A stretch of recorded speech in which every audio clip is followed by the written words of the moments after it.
Good morning. First thing, still in the robe. Going to try to go through all these 1.1 additions. Added some new things. Let's see. First, I think I got this open and close button bug fixed, hopefully. Added a sequencer in there, mostly for the standalone application for OS X and PC. I think this will be mostly useful for those folks, but still useful for those in Ableton Live. Just convenient to have it inside there, I guess. First thing I like to do is just zero out all the velocities, so then you can start building up the sequence that way. You can also, of course, once you get, hot tip, you can get once you have all the settings the way you like it. Maybe you don't want these on initially. Maybe you want, the EQs to be set a certain way initially. If you want like a default setting for the Music Concrete tool, you can group it. Once you've made all your settings, group it, and then, we can call this like default settings 1, and then just go ahead and hit save on that. We'll call this Muse Concrete default settings 1 and save that. And it copies the file over into, I believe, at least on Windows, it's in the wherever your user library is kept. It creates these in like an imported type folder, just so you know. And so this way, anytime you want, you can just drag that saved rack in, and it should have all the presets set up the way that we recorded it before. So any day now. I think this tool is pretty hefty. So let's see. Yep, we've got all our settings the way we had it. Also, it will save any kind of files, sounds that you've dragged in there. It'll save references to those as well, which is really nice. And note, it also copies those files, those WAV files or AIFs, over when you save a rack preset of those, and it keeps those separate in that imported folder in your user library directory, just so you know. Okay. Back to the task at hand. I'm going to cheat a little bit today. I've got a few sounds from a previous debugging session here. So let's go ahead and just drag these in and turn on the...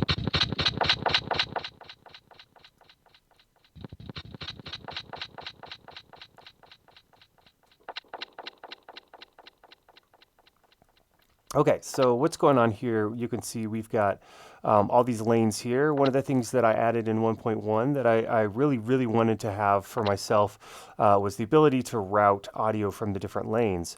So as long as you mute the main one, because outs 1 and 2 on the tool are basically just the main stereo outs. So 3 and 4 here are lane 1, 5 and 6 lane 2, 7 and 8 lane 3, and you get the picture. I've got these routing into audio tracks, and then using the gate tool, and just a little hot tip here, side chaining from lane A here, lane B there. That way you've got, access to, you can just create new MIDI clips, however many you want, just by double clicking in an empty slot, and you can add effects and stuff past this gate, as long as you've set the gate to monitor right here, this little blue icon on. And let's put some reverb here, just on this one lane. And I think it's really useful for a tool like this to have the option to separate all the lanes out like that. And then I route them into these MIDI tracks like I mentioned before, so we can do easy automation, clip automations. You can't just double click on an audio track and get a free dummy clip like that to be able to just drop automations into. I could just put a dummy clip from from this folder here, and I could mute it and warp it, and then just add modulations in that way. So that's one thing you can do with audio tracks. I like to keep it clean and do things a little more convoluted and overcomplicated, of course, because I'm just bored, I guess. Anyway, all right, let's get some other sounds going here. And looks like we've got this note from our sequencer firing off. Or actually, we also have the note generator too. So actually, let's pull on the probability here. Oh, we need to hit the enable button on the sequencer. This allows MIDI notes to stream through from, yeah, and it will combine those notes with the note generator and any incoming from the clip we could add, so they can all sort of combine together. It can get kind of crazy, but you know, maybe you just want to stick with one method using notes from a clip, or just using the note generator, or using only the sequencer, or all of the above. It's up to you. One other thing I added that I really wanted to be able to have to use is record from internal audio output. So if I turn this on, it basically just says, okay, any of these lanes are now receiving audio from the output on the Muse Concrete tool. So if I hit record, we'll start to see, you know, what's coming through this, this volume slider here. So I think that's also very useful for the standalone application users as well. And we've got a master effects section. Not that you would want to use this in Ableton, you don't really need it. This reverb, it's a free, obviously called Freeverb. It's not the best, I must admit. It sounds a bit robotic, a bit metallic, but I might switch this out later for something a little more robust. And we're not going to hear this because I've got the main channel here muted in favor of all the individual tracks. And so let's go ahead and mute these and unmute this one. So we can hear the effects happening now. And also added a peak limiter for the standalone app users as well. I think that could be useful. Also for, you know, in using Max for Live as well, of course. So as you can hear the reverb, I like to dial in 0.98 or 99 here. If you go over 1.0 on this feedback one, it gets a little bit super long, and it sounds a bit more like, you know, you're inside of a claustrophobic long metal tunnel from some dystopian, you know, THX 13 whatever type of movie setting. And the damper is basically like a low pass, I think. Yeah, you can hear very, very like a metal tank. Not my favorite type of reverb sound, so I'll probably eventually switch that out. But if we record, let's clear this. If we record here, we'll hear the reverb come through. All right, let's stop that. There, you can see it's very washy looking. Let's just hit bypass for now on that.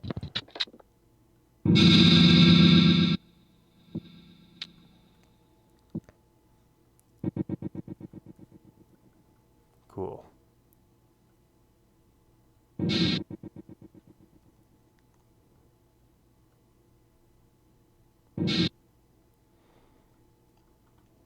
All right. Now let's add this other sound in here. B, free sound 2. Let's see what we got going on with this one.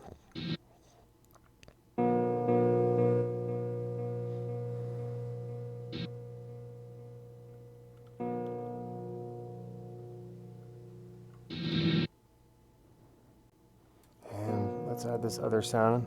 Again, I'm cheating a little bit just in favor of spending more time explaining some of these new additions in the tool.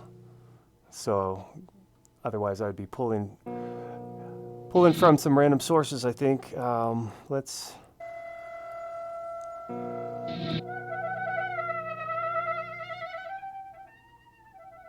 Cool, and you can see we're routing through lane D. Let's try to get some effects going here, and I'm going to drag this one in there.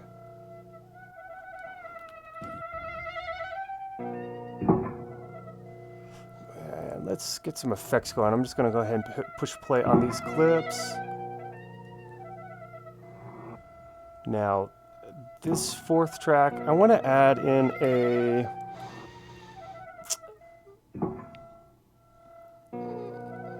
I'm going to add in an autopan. One trick I like to do is just put an autopan in with a really high shape and have a couple of them in a row. So I'll duplicate that and change the rate on the second one. So let's bring in a delay effect.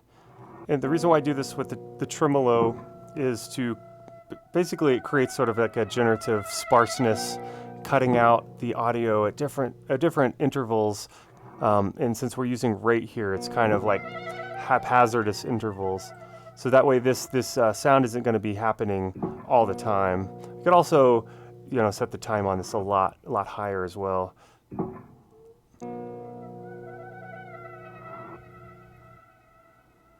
All right. And we're almost out of time on this one.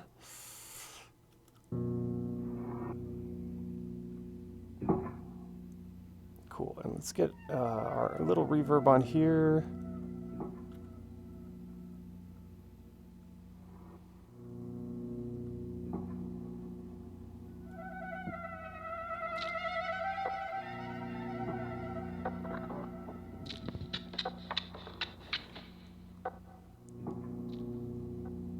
And we can automate this.